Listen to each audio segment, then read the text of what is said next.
Let me take a fortifying sip of coffee. Hey, I'm Caitlin. I am a librarian and loving it, and I'm going to answer 10 questions.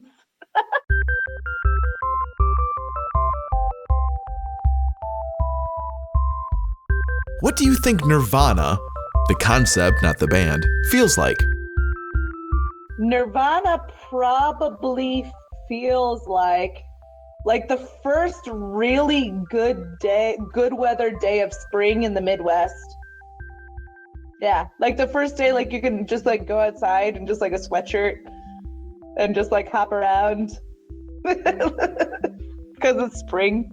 I don't know. Coolest way you've gotten hurt?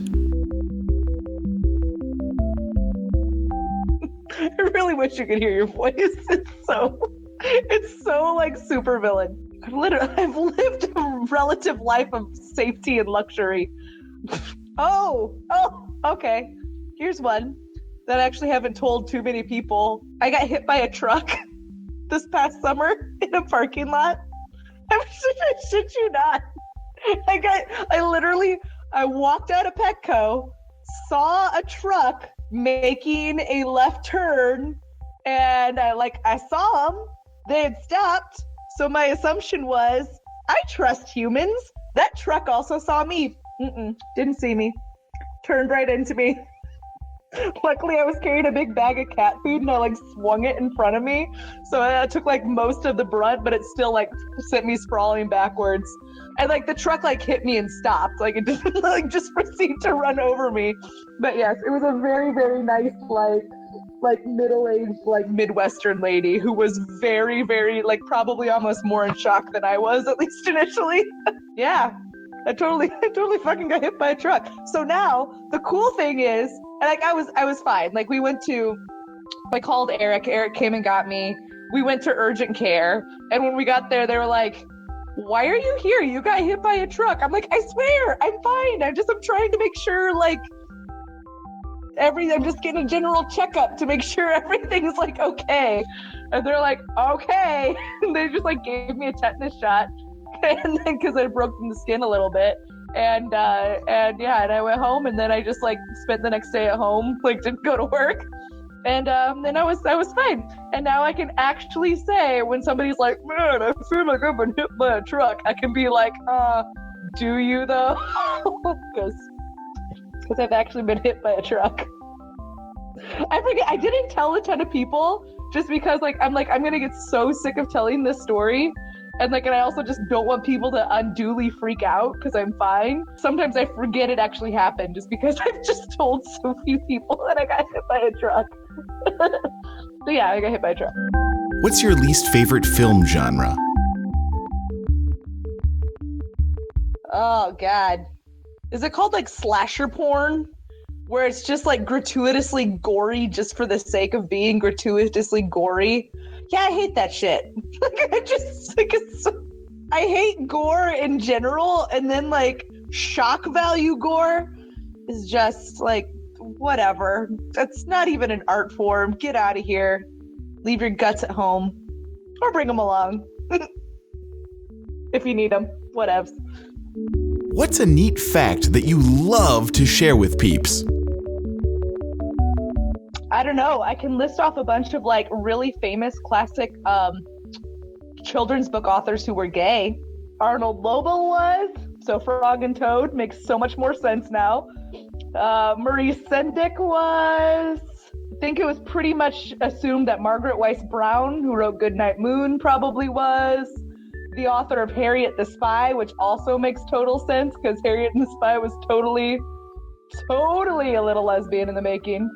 Oh man, those are the 4 top ones that I know. But yeah, Frog and Toad, I'm like, Frog and Toad now can be read in like an entirely different context, and I love it so much. When was a time you should have quit while you were ahead? I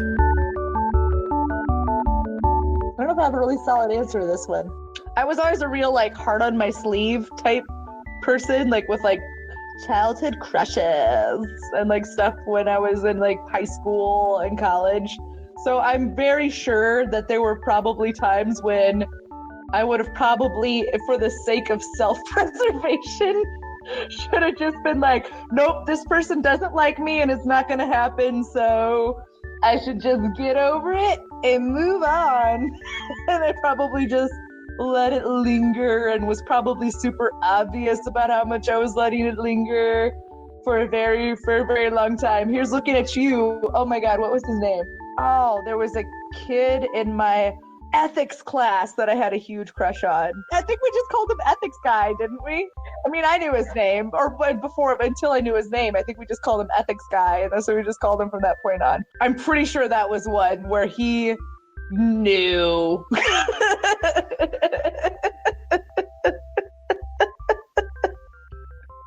And I was still just like, woo, you're so cute, I don't care.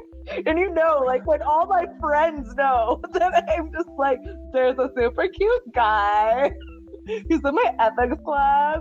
I don't know if he has a girlfriend. How often do you daydream? How often do I daydream? A lot. Oh man. I mean, it started when I was a kid, because like I wasn't an only child, but I was so much younger than my siblings, and my parents worked and were like of their generation type parents. So like I just basically entertained myself all the time. I was always just, and we lived on that farm, so I was just always like running around the farm like, I'm a princess, oh my God, here I am running around, I live in a barn. I reenacted like various forms of the Cinderella story like all the time. I don't know why. Well, that was my thing. I don't know. But I would like go down to like the creek that ran through our property, and I would like take a stick and like pull weeds like out of the creek and like make mud pies. I was a weird kid. but I daydreamed all the time. And I still do. Like just for no, I find it's easiest to daydream when I'm doing something active. If I like, that's why I would often go to like a park and just swing, because I feel when I was swinging I could daydream really easily, or when I'm walking, or when I am like just like playing a game, like doing a crossword puzzle on my phone or something. Then like I just kind of like let my brain drift off. When you had to like entertain yourself with your own mind, you become a daydreamer. Give an example of a piece of art that truly spoke to you. Ooh. Were I clever enough, I would actually think of a piece of like interactive art that would speak to you. But I'm not that clever. Oh, I feel like there's an answer to this. I can't quite put my finger on it right now. I don't know. It goes along with my career more and more. There's some just really, really great illustrators out there that I really enjoy. Other ways, I would schmay probably I really like Charlie Harper's work. The whole kind of like geometric, modernist, nature-y stuff. I like it. Good shit, whatever. It's fine. I don't have any, I have like no deep reason in it than just like, yeah, it's nice. I know that there's probably a piece of art. In fact, I can think of it, and if I like was actually able to like go look on like Pinterest and see if I had pinned it or something like that, I would actually be able, because I'm like, no, I know that there's something that I really, really, really love. It'd be easier for me to like say like a book, but probably. What musical instrument has the most seductive sound to you? Oh yeah, you do know the answer to this. Well, obviously the cello. It's a good instrument. And I really wish I could play it. I had like one cello lesson and was told I was like a natural. It was just like, it was somebody that I worked at, that one like little coffee shop that I worked at a little bit. Like one of my coworkers was a cellist. And so he gave me like one lesson on it. And I think I learned how to play like Twinkle Twinkle Little Star. And that was about it. But yeah, the sultry, sultry cello. Such a good instrument. Perform your species mating call.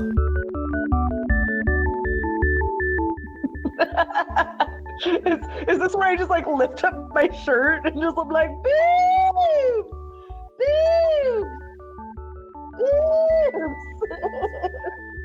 I don't know.